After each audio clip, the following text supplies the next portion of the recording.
न केवल गांडे का चुनाव बल्कि पूरे झारखंड में लोकसभा के इंडिया गठबंधन के जितने नेता हैं सबके प्रचार प्रसार में मैडम जाएंगी। मुझे इस बात की उम्मीद है, इसीलिए मैं कहता हूं कि इन पर बहुत बड़ी जिम्मेदारी है।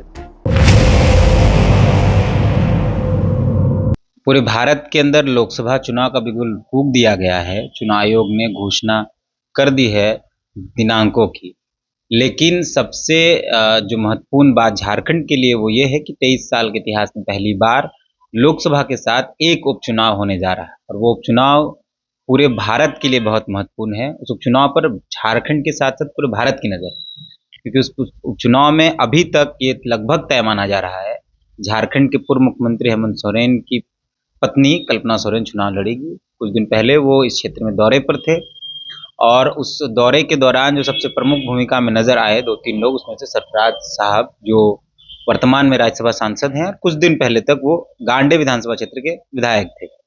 साथ में ही घूमे हैं, क्षेत्र का दौरा भी इन्होंने कराया है, बाकायदा मंचों से इन्होंने कई बातें भी कही हैं। सीधे सरफराज साहब के पास चलते हैं कि उनके ऊपर कितनी जिम्मेदारी है। स्वागत है आपका। बहुत बहुत धन्यवाद आपका। आपने इस्तीफा दिया दिसंबर 31 तारीख को। उसके बाद सवाल था कि इस्तीफा क्यों दिया। सवाल का जवाब आपने मंचों से दे दिया कि भाई हम क्यों दिए हैं। तो अब आपके ऊपर कितनी जिम्मेदारी और जवाबदेही बढ़ जाती है? बहुत बड़ी जिम्मेदारी है।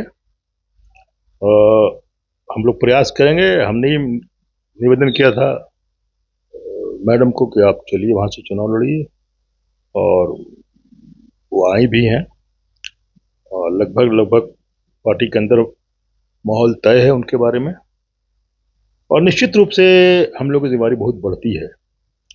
चूँकि मैं निवर्तमान विधायक मैं ही था, उसके पहले भी रहा, और लगभग हमने 3 बार इस सीट को जीता है और जेएमएम भी जीते हैं 3 बार 4 बार। तो पहले तो हमारा जेएमएम से ही कंटेस्ट होता था शुरू के दिनों में, लेकिन बाद में आके फिर हम लोग साथ हो गए थे। और बीजेपी वाले ने जब मोर्चाबंदी अपनी कर ली तो हम लोगों ने भी एक सेकुलर जमात बना करके मैदान में उतरे हैं।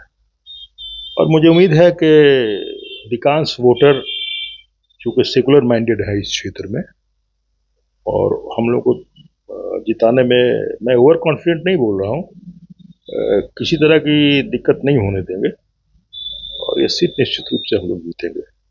क्योंकि आप देख रहे हैं कि मैं लगातार मैं जीते हुए हारू मेरे क्षेत्र में घूमता रहता हूँ, और आज भी आपके आने के पहले मेरा 3 जगह प्रोग्राम बना हुआ है। 2 जगह तो मैयत हो गई है, एक जगह और एक पेशेंट का देहांत हो गया है, एक पेशेंट और है। तो ये मेरा डेली का रूटीन रहता है कि हम क्षेत्र में दौरा करते रहें। खुद को जिताए हैं आप लगभग 2 बार 3 बार, लेकिन अब जो है इस सीट पर पूरे भारत की नज़र है, तो वो थोड़ा तनाव या थोड़ा ऐसा कुछ? मैं बिल्कुल तनाव में नहीं हूँ। तो हमारे लोग मेरे साथ है तो मैं क्यों तनाव में रहूँगा, ठीक है ना। और किसी तरह का कोई तनाव हमारे ऊपर नहीं है, कहीं कोई दिक्कत मुझे नजर नहीं आता। जिस दिन मैडम का आखिरी दिन दौरा था, उस दिन बाबूलाल मरांडी और बाकी तमाम लोगों का भी उसी इलाके में एक कार्यक्रम था। कुछ मुस्लिम समुदाय के लोग वहाँ चले गए बाकायदा, इस पर क्या कहेंगे? वो ऐसा है कि जो गए हैं वो उन्हीं के साथ थे पहले, समझे। और जब वो बीजेपी में गए जेवीएम छोड़ करके, ये लोग सब जेवीएम के कार्यकर्ता थे, बाबूलाल जी के साथ बरसों से जुड़े हुए थे। तो बाबूलाल जी ने उसी समय इन लोगों से कहा कि तुम लोग ज्वाइन कर लो।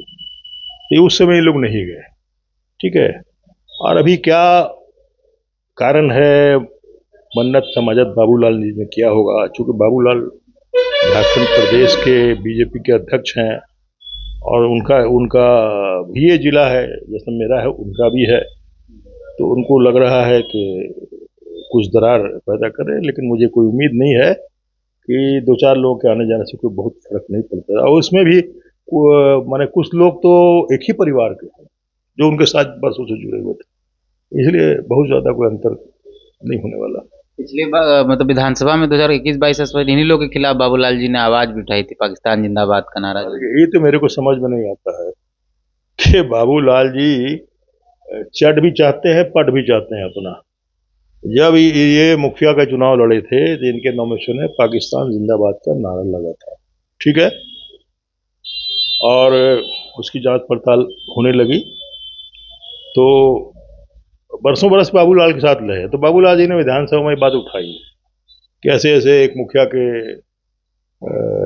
चुनाव के दौरान नारा लगा है, ये एंटी नेशनल है, फलाना है, मिसा लगना चाहिए, करना। तो फिर मैं भी विधानसभा का सदस्य था उस समय, तो मैंने उनसे उठ के ही कहा कि बाबूलाल जी, जब तक ये लोग आपके साथ थे तो एंटी नेशनल नहीं थे, एंटी हिंदुस्तानी नहीं थे, और आज ये आपके साथ बीजेपी में नहीं आए हैं तो एंटी नेशनल हो गए।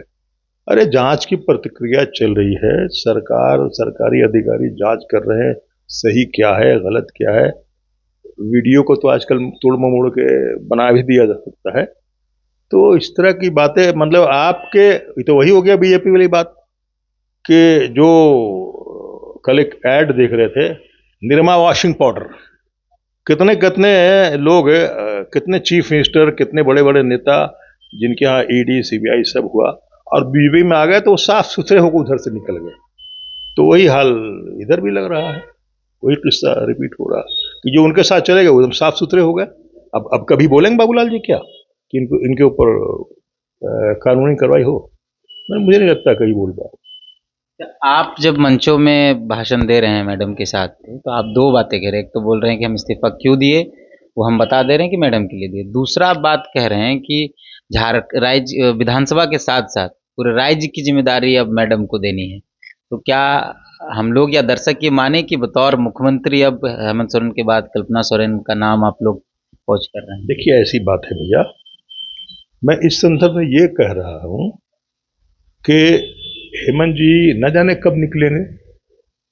लोकसभा का चुनाव सामने है, लोकसभा चुनाव के पहले निकल जाए तब तो बड़ी अच्छी बात होगी, और भगवान न करे लोकसभा चुनाव तक ये नहीं निकल पाए तब तो पूरी कमान मैडम के हाथ में है। न केवल गांडे का चुनाव बल्कि पूरे झारखंड में लोकसभा के इंडिया गठबंधन के जितने नेता हैं सबके प्रचार प्रसार में मैडम जाएंगी, मुझे इस बात की उम्मीद है। इसीलिए मैं कहता हूं कि इन पर बहुत बड़ी जिम्मेवारी है। पूरे इंडिया गठबंधन के नेता निश्चित रूप से इनका प्रोग्राम लेंगे ही, लोग जो उम्मीदवार होंगे, चाहे कांग्रेस के हों, आरजेडी के हों, जेएमएम के तो होंगे ही, या जो भी गठबंधन के साथी उम्मीदवार होंगे, मैडम का प्रोग्राम निश्चित रूप से वो लेंगे। इसी संदर्भ में कहता हूं कि इनके ऊपर बहुत बड़ी जिम्मेवारी है। जेएमएम को एक नया स्टार प्रचारक मिल गया। निश्चित रूप से स्टार प्रचारक मिल गया है, इनकी एक टीम रहेगी, और पीछे से तो हेमंत बाबू है ही हैं। आप ऐसा मत समझिए कि हेमंत बाबू के राय परामर्श के बिना कुछ हो रहा है। आज जो भी झारखंड में हो रहा है, हेमंत सोरेन जी के राय परामर्श के बाद ही सारे फैसले लिए जा रहे हैं। तो ये सरफराज साहब हैं, बहुत सुलझा जवाब देते हैं और इसलिए जाने भी जाते हैं। हम लोग हैं इस क्षेत्र में कई और मुद्दों के साथ, कई और नेताओं से आपको मिलाएंगे। फिलहाल मिलते हैं। जोहार, बहुत बहुत धन्यवाद समय देने। थैंक यू, धन्यवाद, जोहार।